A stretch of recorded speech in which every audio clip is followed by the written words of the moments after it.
ಇನ್ನು ರಾಜ್ಯದಲ್ಲಿ ಕಾವೇರಿಯ ಕಿಚ್ಚು ಹೆಚ್ಚಾಗಿದೆ. ವಿಶೇಷವಾಗಿ ಚಾಮರಾಜನಗರದಲ್ಲಿ ಕಾವೇರಿಯ ಆಕ್ರೋಶ ಹೆಚ್ಚಾಗಿದೆ. ತಮಿಳುನಾಡು ಮುಖ್ಯಮಂತ್ರಿ ವಿಜಯ್ ಫೋಟೋವನ್ನು ಹರಿದು ಪ್ರತಿಭಟನಾ ನಿರತರು ತಮ್ಮ ಆಕ್ರೋಶವನ್ನು ಹೊರಹಾಕಿದ್ದಾರೆ. ಮುಖ್ಯಮಂತ್ರಿ ವಿಜಯ್ ವಿರುದ್ಧ ಘೋಷಣೆ ಕೂಗಿ ಯಾವ ರೀತಿ ತಮ್ಮ ಆಕ್ರೋಶವನ್ನು ರೈತಾಪಿ ವರ್ಗ, ರೈತ ಸಂಘಟನೆಗಳು ಹೊರಹಾಕ್ತಿದ್ದಾವೆ ಅನ್ನೋದನ್ನು ದೃಶ್ಯದಲ್ಲಿ ಗಮನಿಸಬಹುದು. ಕಾವೇರಿ ನೀರನ್ನು ತಮಿಳುನಾಡಿಗೆ ಬಿಡುವ ವಿಚಾರಕ್ಕೆ ಸಂಬಂಧಪಟ್ಟಂತೆ ಕರ್ನಾಟಕದಾದ್ಯಂತ ರೈತರ ಆಕ್ರೋಶ ಹೆಚ್ಚಾಗಿದೆ. ಈಗೇನು ದೃಶ್ಯ ನೋಡ್ತಾ ಇದ್ದೀರಿ, ಇದು ಚಾಮರಾಜನಗರದ ದೃಶ್ಯ.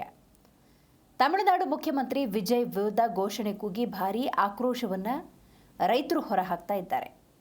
ನಗರದ ಬಸವೇಶ್ವರ ಚಿತ್ರಮಂದಿರದ ಮುಂಭಾಗ ಧರಣಿ ಕೂತಿದ್ದಾರೆ ರೈತರು.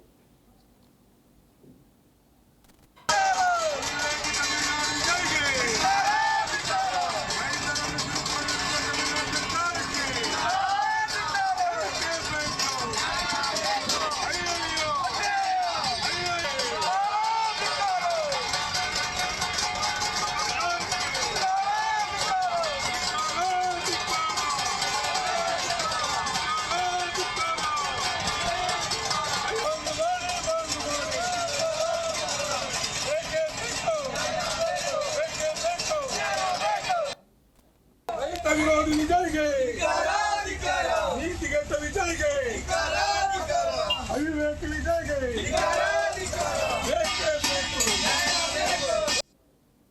ಕರ್ನಾಟಕದ ಪಾಲಿಗೆ ವಿಲನ್ ಯಾಕೆ ಅಂತ ಹೇಳಿದ್ರೆ ಕಾವೇರಿ ಖ್ಯಾತೆ ತೆಗೆದು ಕಾವೇರಿ ಮುಖಾಂತರ ರೈತರ ಬದುಕನ್ನು ಕಿತ್ತುಕೊಳ್ತಕ್ಕಂಥ ಕೆಲಸವನ್ನು ಅವಿವೇಕಿ ಮಾಡ್ತಾ ಇದ್ದಾರೆ.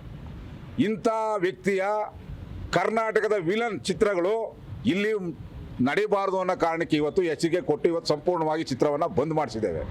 ಇದೇ ಥರ ಏನಾದ್ರು ಖ್ಯಾತೆ ತೆಗೆದು ಈ ಸಿನಿಮಾ ಮಾಧ್ಯಮದವ್ರು ಇವರು ಏನಾದ್ರು ಸಿನಿಮಾ ಓಡಿಸೋಕೆ ಹೋದರೆ ಇವ್ರನ್ನ ಇಲ್ಲಿಂದ ಓಡಿಸ್ಬೇಕಾದ ಪರಿಸ್ಥಿತಿ ನಿರ್ಮಾಣ ಆಗ್ತದೆ. ಯಾಕೆ ಅಂತ ಹೇಳಿದ್ರೆ ಇವತ್ತು ಕಾವೇರಿ ಕೊಳ್ಳದಲ್ಲಿ ಸಂಕಷ್ಟದ ಪರಿಸ್ಥಿತಿ.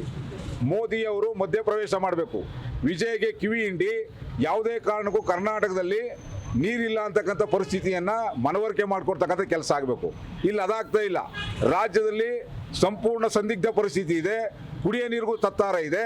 ಅಂಥ ಪರಿಸ್ಥಿತಿ ಒಳಗೆ